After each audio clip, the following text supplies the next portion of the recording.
Olá, seja bem-vindo ao nosso Dia C, mas é uma comemoração da KENAC, uma iniciativa. E hoje a gente vai falar um pouco sobre dicas de português para o dia a dia. Nossos convidados e voluntários do dia é a Rita de Cássia e o Renato Dantas. Eles fazem parte do time da KENAC na área de revisão de textos, são responsáveis pelos nossos relatórios de auditoria.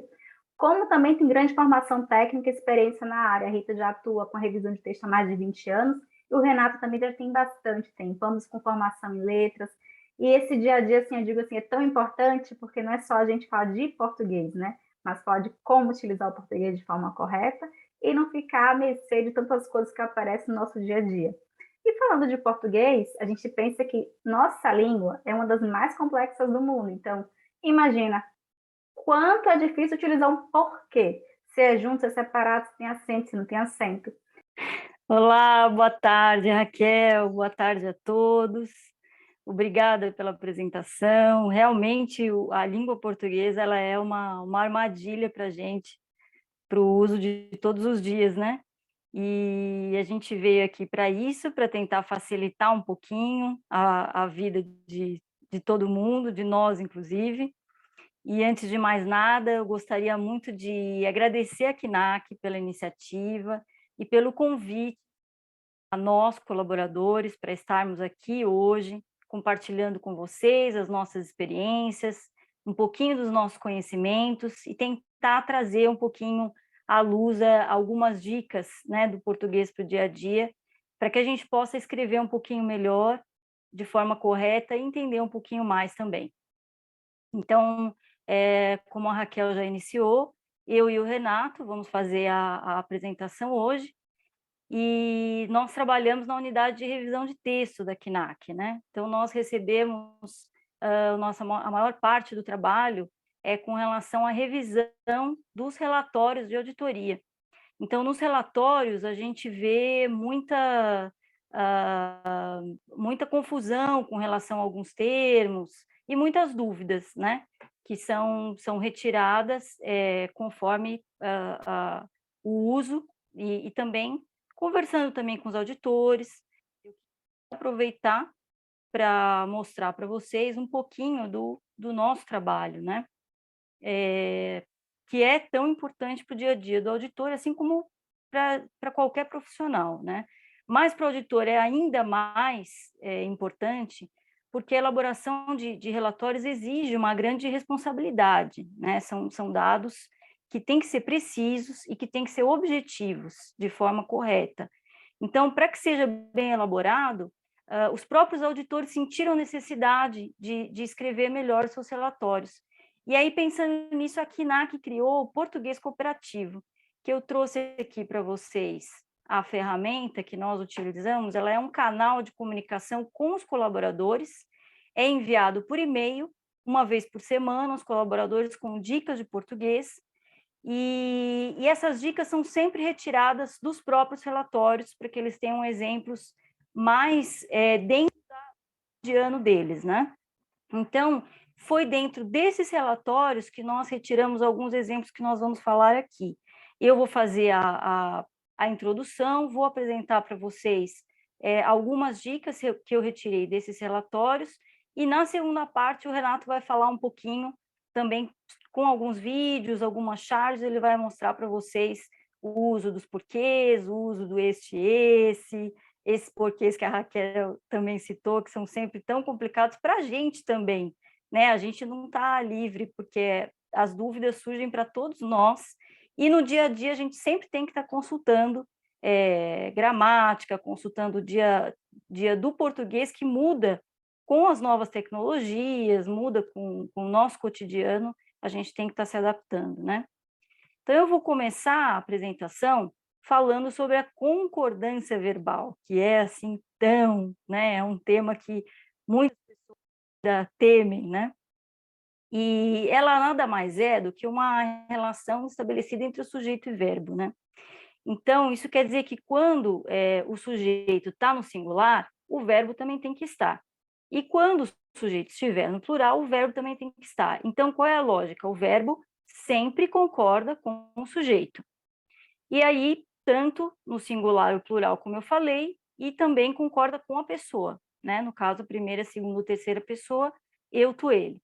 E aí eu trouxe aqui 2 exemplos para a gente ver um errado e um certo, que é desse uso do termo maioria. A gente sempre se confunde com esse uso, né?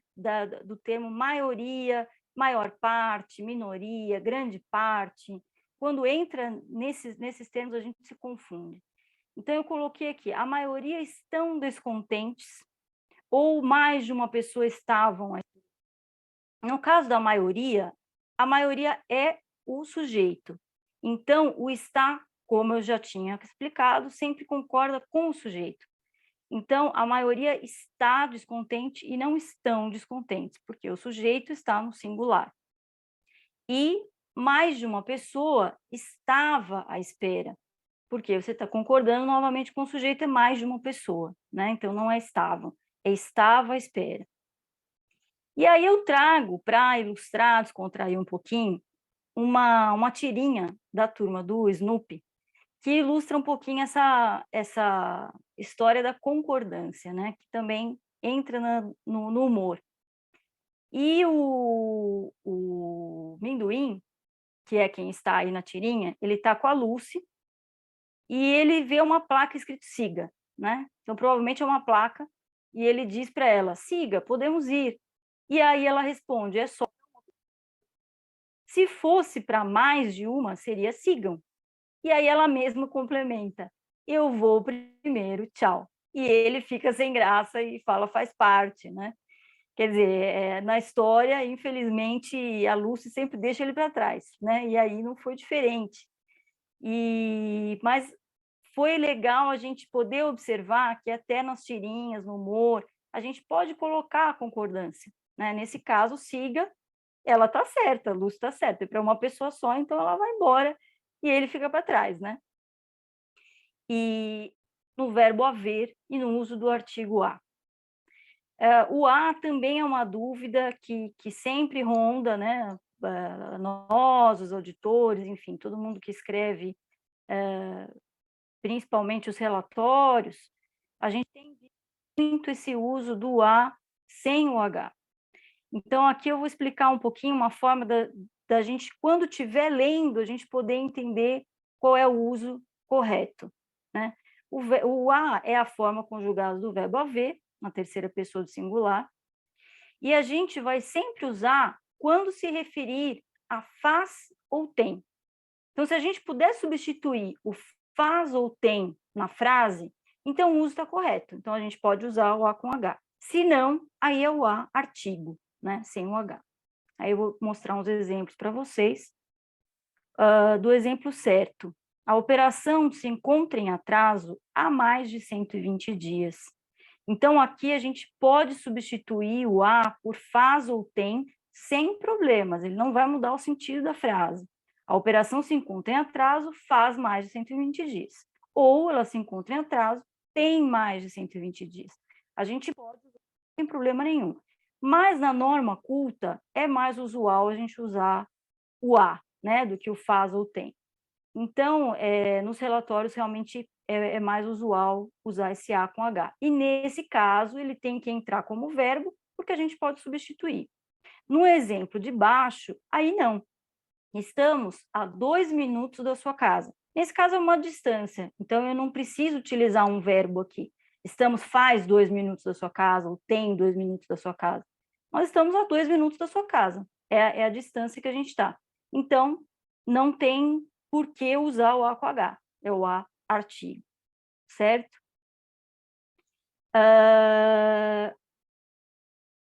Aqui era isso que eu ia falar, do verbo haver, né? Aqui eu vou mudar já de assunto para outro termo que também surge muito nos relatórios, e a gente dúvidas, né?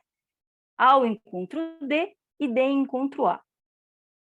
Ao encontro de, quando a gente usa isso na frase, é sempre em direção a, favorável a, para junto de, é uma expressão que indica concordância.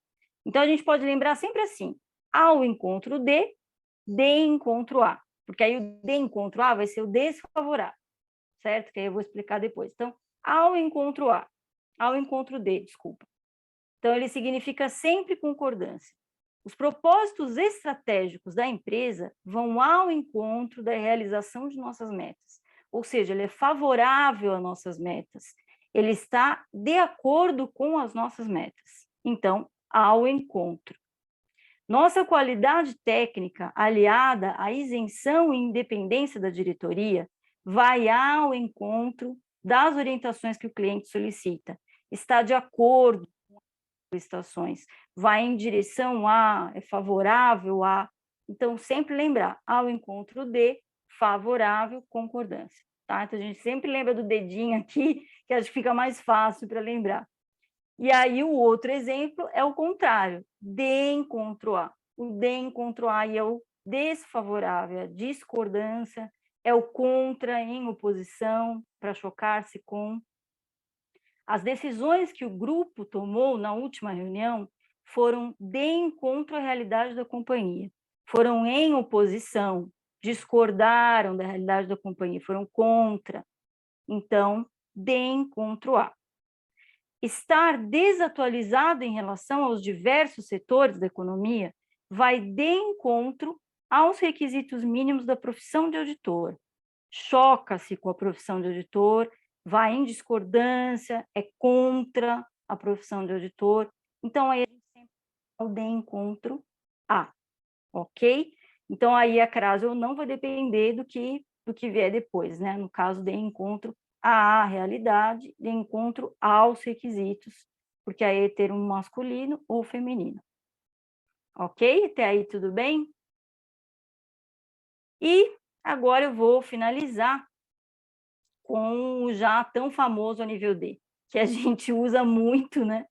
E na norma coloquial, que é quando a gente está conversando com outra pessoa, não tem problema nenhum, né? Você fala, a nível de votação, a nível do relatório, tudo bem. Mas não é muito recomendado, na verdade, né? Então, os gramáticos não recomendam, a norma culta não recomenda. Então, se você puder não utilizar a nível D, a gramática agradece, né? Então, a gente realmente seria melhor suprimir. E eu vou mostrar mais para frente como a gente pode suprimir isso da frase sem comprometer o sentido dela. Então, a nível D, a gente já sabe, esquece. Mas, se você precisar, você pode usar em nível D ou ao nível D, que é o que eu vou mostrar aqui. E aproveito também para ilustrar com uma chargezinha do caramujo, que foi colocada numa prova de vestibular. A nível de autoconhecimento, eu tenho uma vantagem enquanto caramujo. Posso olhar para dentro de mim mesmo. Então, que bom, realmente essa é uma vantagem do caramujo em relação a nós humanos, né? Ele pode olhar para dentro de si mesmo, mas a nível dele não precisa utilizar. Então, ali ele poderia ter colocado em relação ao autoconhecimento, ou ir direto para a frase, né? Eu tenho uma vantagem enquanto caramujo, de acordo com o meu autoconhecimento, coisa relacionada a isso.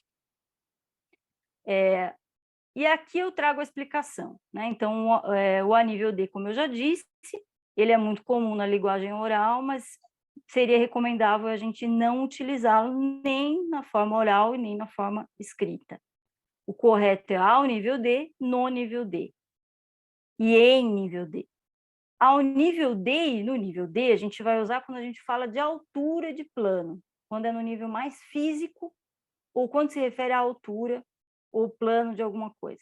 E em nível D, quando se fala de esfera ou de âmbito. Então, exemplo, o plebiscito será realizado em nível nacional, no âmbito nacional. Então, tudo bem. A votação da nova lei federal será feita em nível de direção, no que concerne a direção. Até aí, tudo bem também.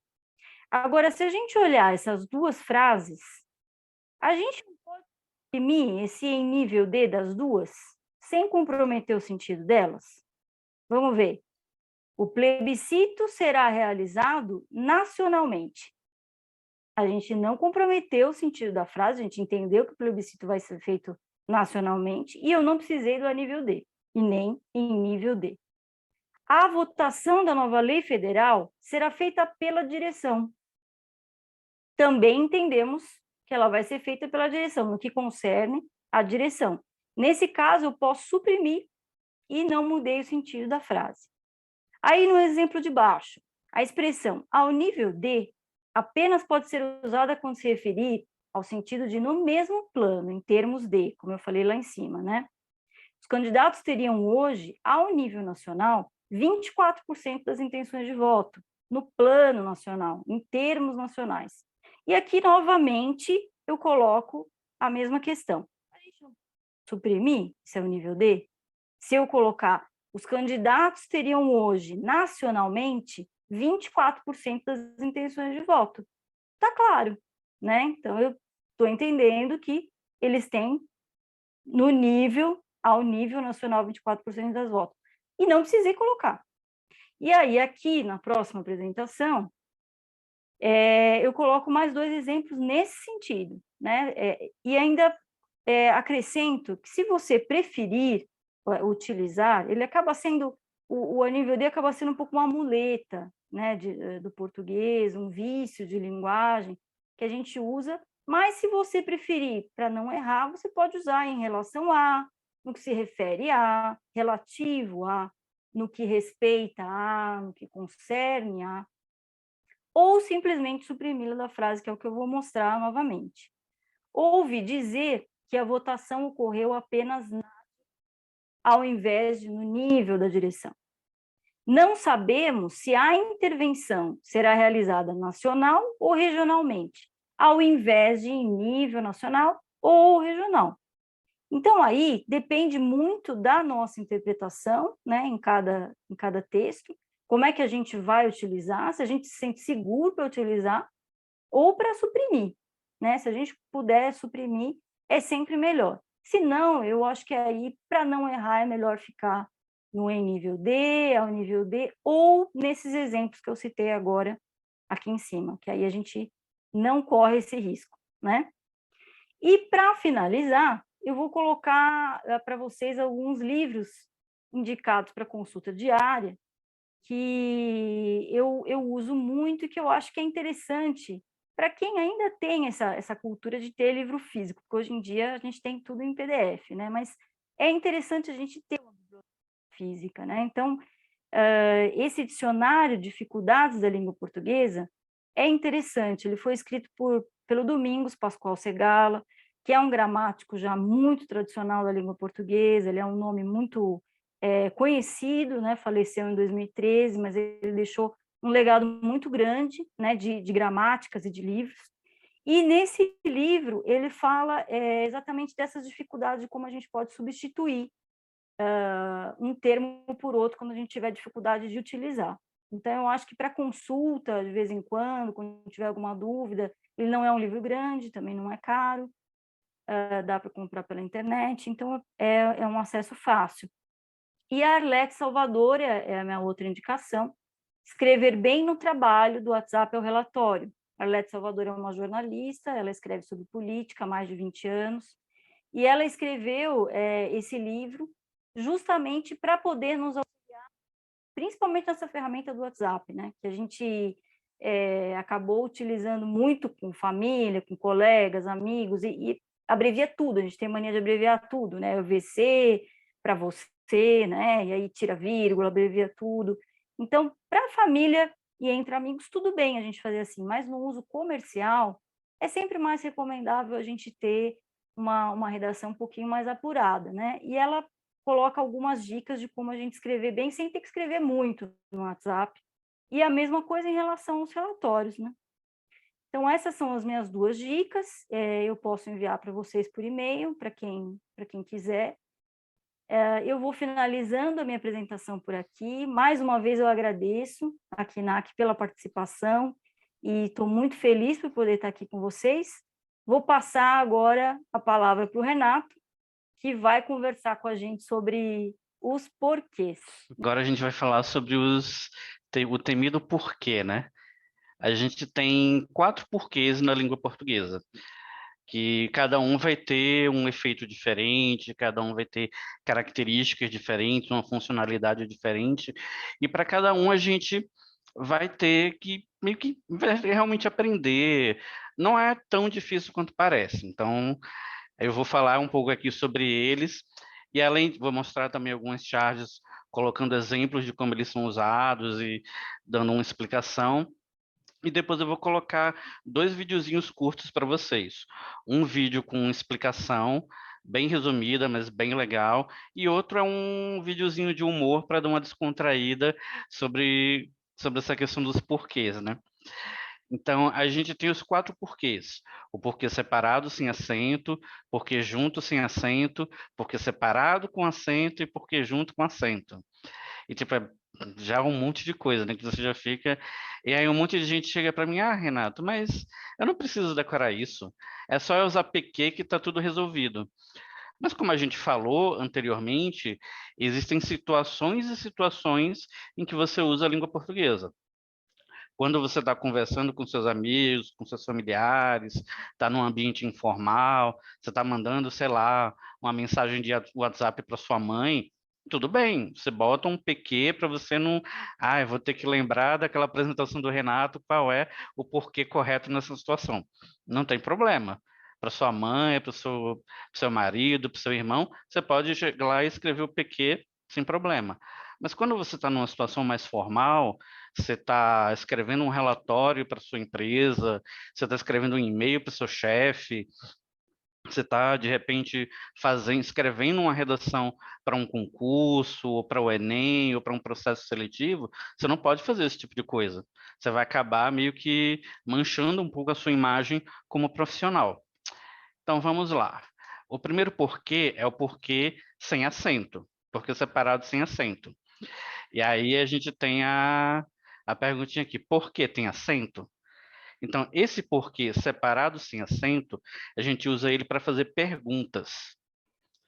Aí o porquê junto sem acento, que aqui no quadro está porque sim, é o que a gente usa para dar resposta. Então, você já sabe, eu estou fazendo uma pergunta, é o porquê separado sem acento. Eu estou respondendo alguma coisa, é o porquê junto com acento. Aí o próximo, mas por quê? Que aí você já tem o outro, que é o porquê separado com acento. Muita gente costuma dizer, e isso é meio que uma armadilhazinha que a gente tem que tomar cuidado, que o porquê separado com acento, ele sempre vai vir no final tipo, é sempre no final da pergunta. Normalmente sim, mas não sempre. A questão é que o porquê separado com acento, ele vai vir sempre no final da frase e ele vai vir seguido de uma pontuação. Essa pontuação pode ser o sinal de interrogação, que é quando você está fazendo uma pergunta, mas ele também pode vir no final da frase seguido de ponto final ou seguido de exclamação.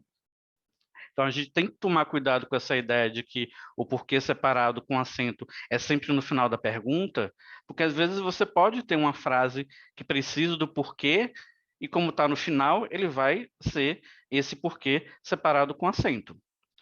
E o porquê junto com acento, ele vai ter o sentido de o motivo, a razão, a circunstância.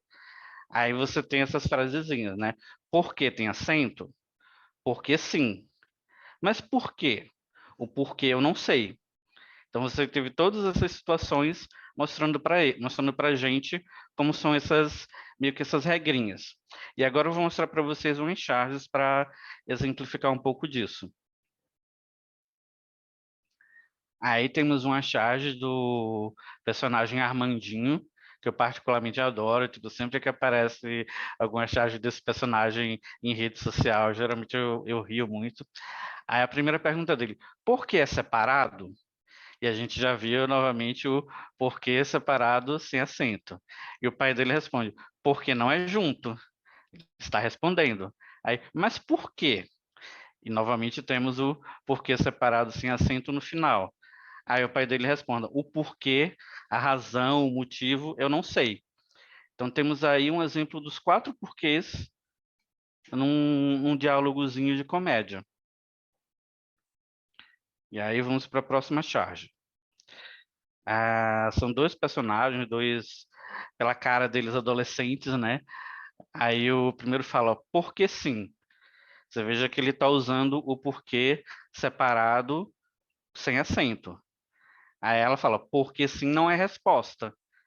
No caso, esse porquê que ele está usando não é para resposta. Aí ele fala, por que não? E novamente ele trocou novamente os porquês, né? E ela, porque não é pergunta. Aí agora ele fala, por quê? Eu falo assim, porque quero. Por que você não me deixa em paz? Então, nessa última frase, nesse estouro, nessa revolta dele, aí ele usou os porquês corretamente. O porquê aqui é uma frase curta, tipo, então é uma frase em si, né?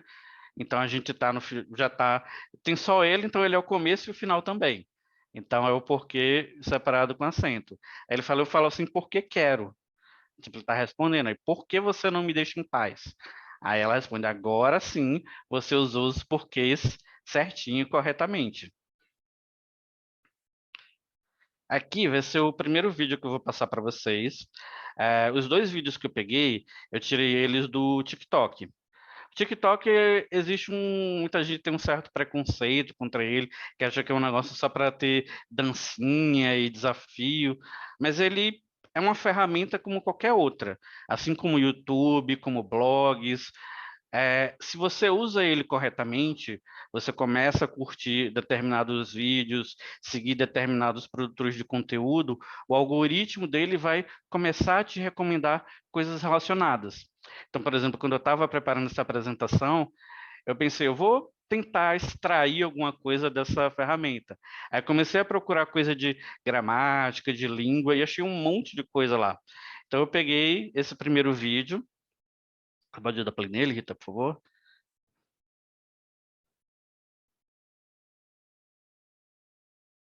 Os 4 porquês da língua portuguesa.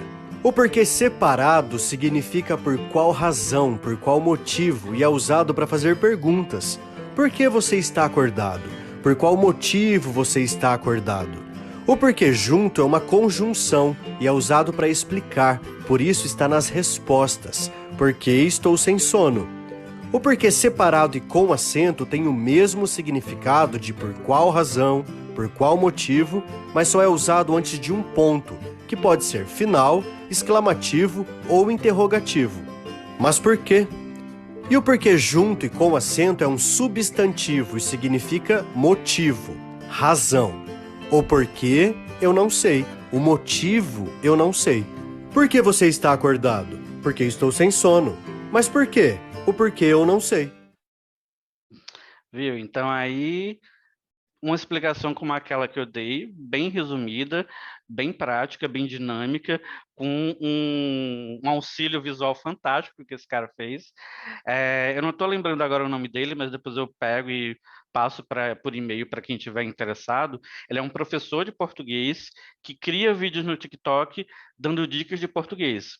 Então, do mesmo jeito que você tem esse vídeo do porquê, se você for no TikTok dele, você vai ver vídeos explicando vários assuntos de regras de português, que acaba sendo uma maneira também divertida e interessante da gente aprender, né?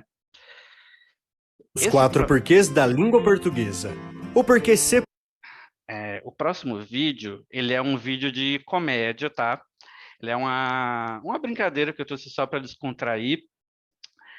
Assim, vocês pensem o seguinte, a gente é brasileiro, a gente nasceu no Brasil, a gente fala português, lê português, ouve português desde que a gente é criança e a gente acha a nossa língua complicada, a gente acha a nossa gramática difícil de aprender, de memorizar, de usar. Agora você imagine um estrangeiro, um americano, um japonês que seja, que começa a estudar português e ele se depara com essas coisas. Tipo, o susto que vai ser. Aí esse vídeo ele faz uma piadinha com isso.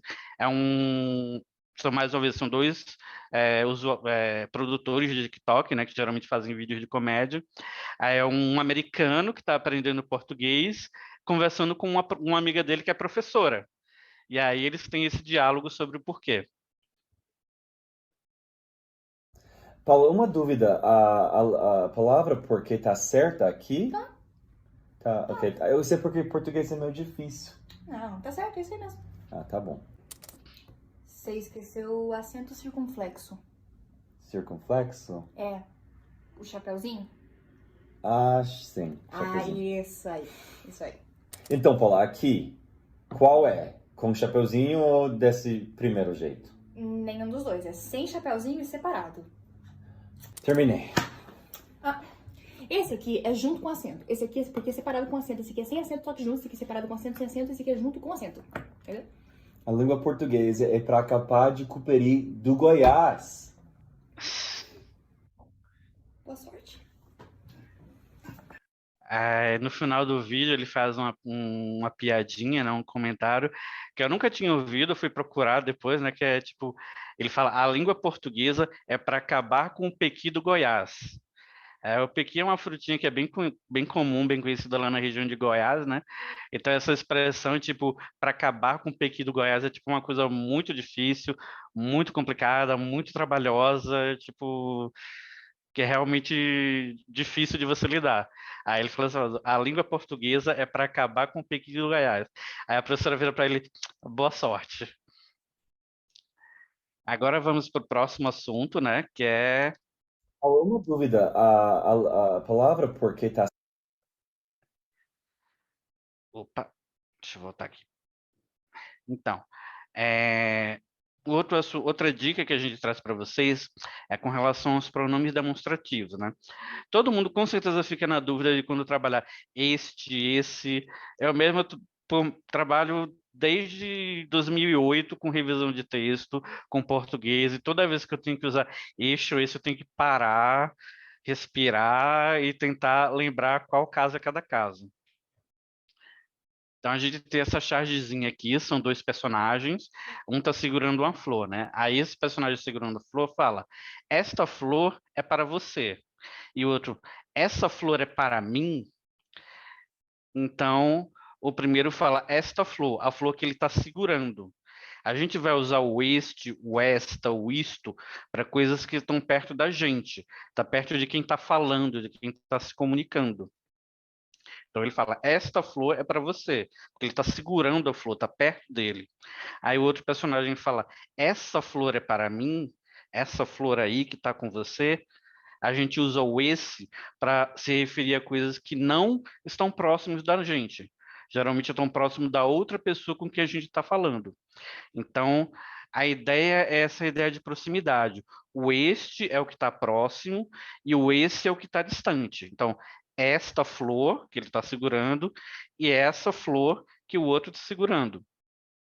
A gente consegue usar esse raciocínio para a maioria das situações que a gente vai usar o este ou esse. Na próxima tirinha tem um exemplo também legal, que aí ele já acrescenta também um terceiro pronome demonstrativo, que é aquele ou aquilo. Aí um rapaz pergunta para um senhor, esse carro azul que você está encostado é seu? E aí o senhor responde, este aqui não, o meu é aquele do outro lado da rua. Então você vê, o senhor está encostado no carro e fala, este aqui não, este carro perto de mim. Porque o carro ele está encostado no carro, existe uma proximidade entre eles.